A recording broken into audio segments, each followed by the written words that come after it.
നമ്മളെല്ലാവരും രാവിലെ ഉറക്കം വന്ന് പ്രകൃതിയിലെ ഓരോ പക്ഷികളുടെ ശബ്ദം കേട്ടാണ്. അതിൽ 2 പക്ഷികളുടെ ശബ്ദം ആദ്യമായിട്ട് കേൾപ്പിക്കാം.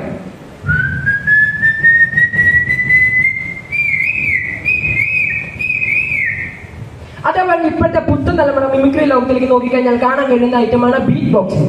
അപ്പൊ നമ്മൾ പ്രകൃതിയിൽ കേൾക്കുന്ന കുറച്ച് വസ്തുക്കളുടെ രാഷ്ട്രീയ നേതാവിന്റെ ശബ്ദത്തിൽ ഒരു DJ ബദൽ ചെയ്താൽ എങ്ങനെ നോക്കാം.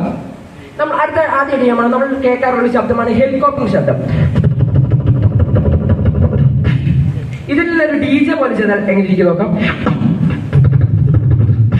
DJ mix.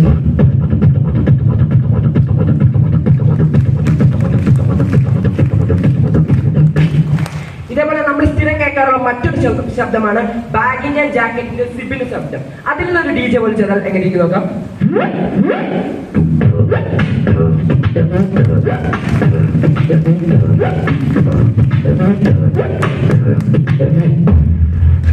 ഇതാണ് ഇത് ഇപ്പോഴത്തെ പുത്തൻ തലമുറകളെ ഹരം കൊടുത്തുകൊണ്ടിരിക്കുന്നതാണ് പുതിയ സിനിമകളുടെ ബാക്ക്ഗ്രൗണ്ട് മ്യൂസിക്കുകൾ. അപ്പൊ ആദ്യമായിട്ട് നമ്മൾ മലയാള സിനിമ നമ്മുടെ ആടിറ്റു, അതിനകത്ത് സർബത്ത് ഷിമിർ എന്നൊരു ക്യാരക്ടർ ഉണ്ട്. അദ്ദേഹത്തിന്റെ എൻഡ് വരുമ്പോൾ ഒരു മാസ് ബീജം ഉണ്ട്. അത് നോക്കാം. സർബത്ത് ഷിമിർ.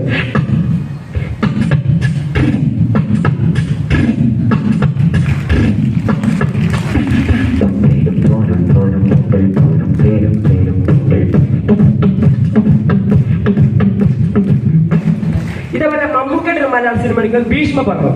അതിനകത്തൊരു മാസ് ബീജിയമുണ്ട്. അത് നോക്കാം. മമ്മൂക്കയുടെ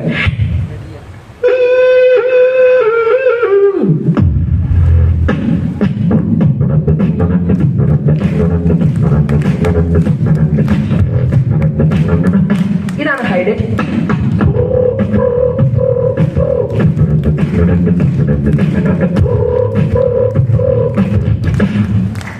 ഇതുവരെ തമിഴ് സിനിമയാണെങ്കിൽ വിക്രം സിനിമ, അതിലൊരു സന്ദർഭം എന്ന് പറഞ്ഞ ക്യാരക്ടർ നമ്മുടെ വിജയ് സേതുപതി സാർ അഭിനയിച്ച അദ്ദേഹത്തിന്റെ ഒരു മാസ് എൻട്രി ഉണ്ട്. അതിലൊരു മാസ് ബീജം ഉണ്ട്.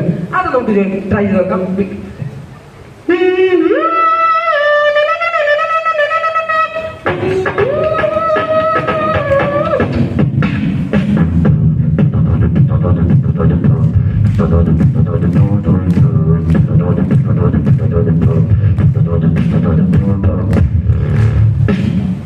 മറ്റൊരു ഹിന്ദി സിനിമ എടുക്കുകയാണ് ആനിമൽ സിനിമ.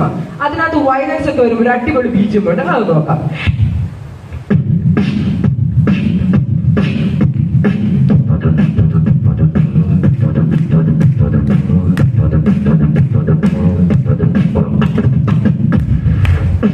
ഇതാണ് ഇതുപോലെ ചുമ്മാ ഒരു തമാശ രീതിയിൽ നമ്മുടെ രാഷ്ട്രീയ നേതാവായ വെള്ളാപ്പള്ളി നടേശൻ സാറിന്റെ ശബ്ദത്തിന്റെ ഒരു DJ വലിച്ചതാൽ എങ്ങനെ ഇരിക്കും നോക്കാം.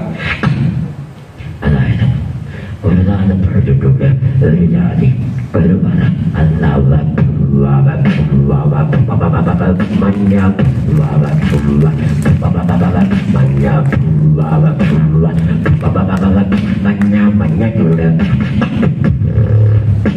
അടുത്ത കോഴിയുടെ ശബ്ദത്തിൽ ഒരു DJ വലിച്ചതായിരിക്കും ഇരുന്നേക്കാം.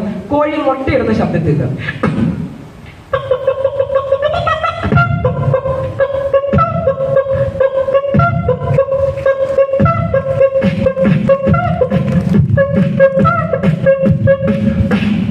അവസാനമായിട്ട് നമ്മളെല്ലാവരും യാത്ര ചെയ്യാറുണ്ട്, ടൂർ പോകാറുണ്ട്. അപ്പൊ നമ്മളൊരു കാറിലോ ടൂറിസ്റ്റ് ബസ്സിലായിരിക്കും നമ്മൾ പോകുന്നത്. ഒരു അടച്ചു മൂടിയ കാറിനകത്ത് ഫുൾ വോളിയത്തിൽ പാട്ട് വെച്ചിട്ട് അകത്ത് നിന്നുകളും പുറത്തു നിന്നുകളും ഒരു വ്യത്യസ്ത ശബ്ദമായിരിക്കും. അകത്തെ നോക്കുമ്പോൾ നല്ല വോളിയത്തിലുള്ള ശബ്ദം, പുറത്തെ നോക്കുമ്പോൾ ഒരു ഇടുങ്ങിയ ശബ്ദം. ആ ഡിഫറൻസ് നോക്കാം. ആദ്യം അകത്ത്, പിന്നെ പുറത്ത്.